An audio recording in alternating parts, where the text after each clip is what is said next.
local radio seem to be dropping a lot of 60s music. They don't play very much of it. And, you know, if you don't play 60s music, you are ignoring all of the Beatles, the best of the Rolling Stones, and the best of Motown. So you're actually ignoring what everybody agrees was a golden era rather of music. It doesn't matter how old people are, whether they like it or not. There are plenty of young people who love that music too. This is a station that's going to play all of that, but it's not going to be in a time warp. And if there are new records that come out, I mean, I did a sort of trial program the other day, and we played Paul McCartney's new single. I mean, he's just cut a new album, cut it last year, did it at home, I think, in his home studio. How can you describe this music? Music with melody, I think, really. Music with melody and words that perhaps, melody is an old-fashioned word, but that's, you know, it has a melody and it has words that mean something to you.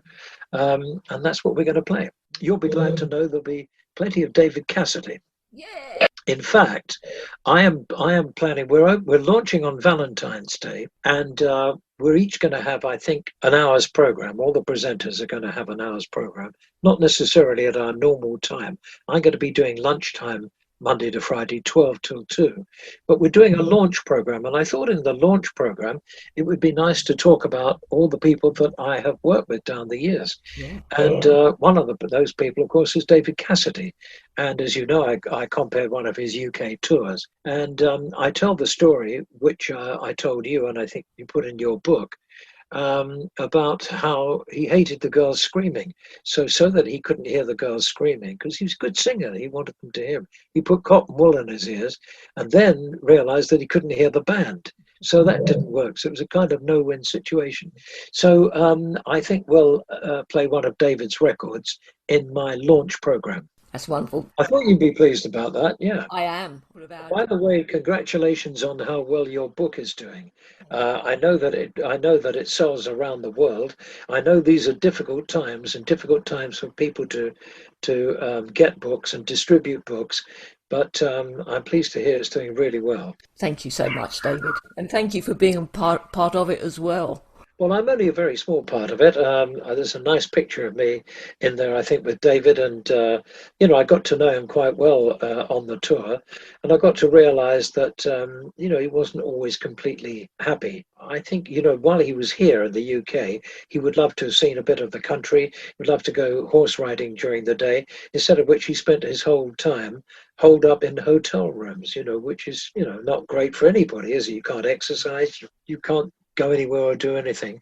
That's what happens when you have, supreme stardom, is that the fervor of your fans sometimes makes life difficult for you. We didn't realise at the time, perhaps, the impact we as screaming young preteens and teenagers were having on our favourite star and making his life so isolated. Because when he would come into the BBC studios and you would interview him, there would be girls screaming outside. Yeah. Also at Top of the Pops, where he wasn't allowed to come into the studio to film and they had to film him elsewhere. Did you witness similar scenes when you were comparing for the Beatles and the Stones? Oh yes, absolutely, yes. I mean, I did one of the first television interviews with the Beatles in 1963, and also interviewed Brian Epstein, their manager, and Jerry Marsden, his new protege, who sadly died just recently. Jerry and the Pacemakers, of course. And then later that year, I introduced the Beatles at the Urmston show in Manchester. And it was early days for them, so it was not, Hollywood Bowl or big venues or anything like that. I think the show was done in a huge tent, a bit like Jerry Cottle's circus tent, huge, enormous marquee. And I remember the girls stampeding the stage, and I introduced them, and I thought, cracky, I better get off here. And all right for me, I jumped off, and that was my bit done. But they were just, it was early days. It was before Beatlemania had been coined. And then the next year I introduced the Rolling Stones at the Palace Theatre, Manchester. What I remember about that, I had a little red MGB sports car that I was very proud of at the time, and I parked it at the back of the theatre, as you could in those days. Somebody thought it was Mick Jagger's car, and they scratched a message to him on the bonnet. So for a week, I was driving around with "I love you, Mick" on the bonnet of my car. A week later, I had to get it resprayed, and the respray cost me more than I got for comparing the show. I think it was about 12 guineas I got, I think. Going back to David, can you remember the first time you met him? Was it through Dave Bridger? Yeah, I think it might have been. David Bridger was with Bell Records, wasn't he? Yeah, and he was the promoter, and it would be somebody like David who would bring somebody, David Bridger, that is, who would bring somebody like David Cassidy to our attention for the first time. He would say, "Got a great record for you here. You must listen to this.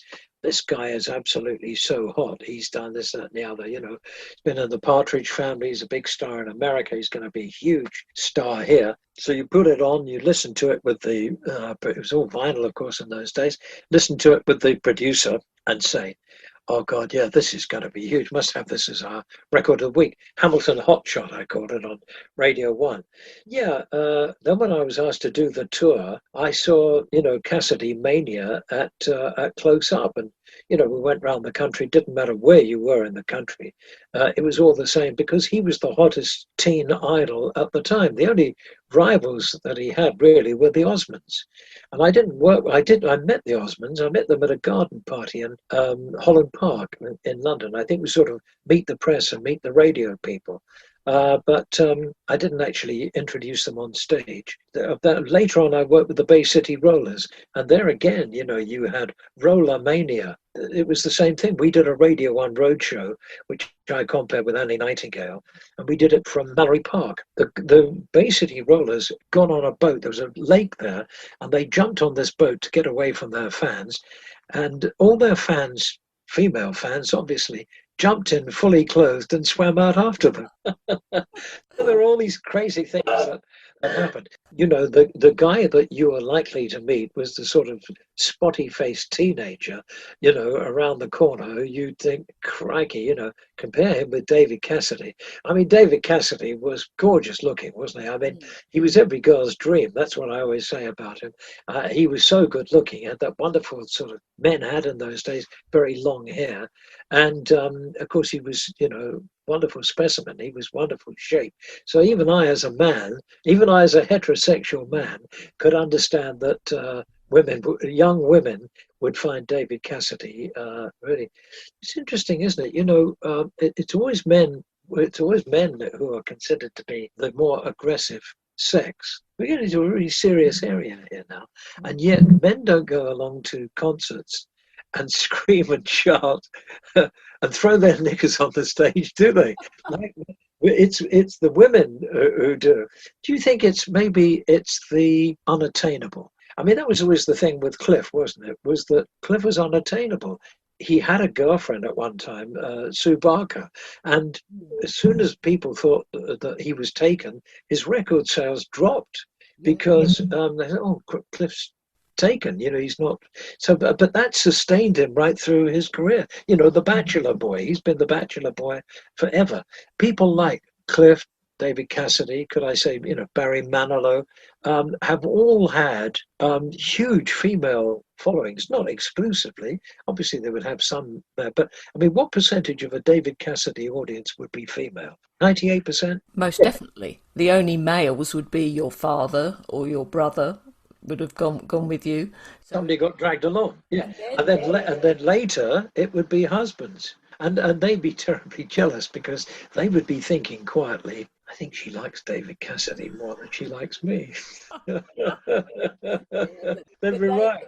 They are the ones that you marry. That's the difference. That's your fantasy. That's right. And it's a phase that young girls go through, isn't it? Where they have an idol and they have, that's their dream man.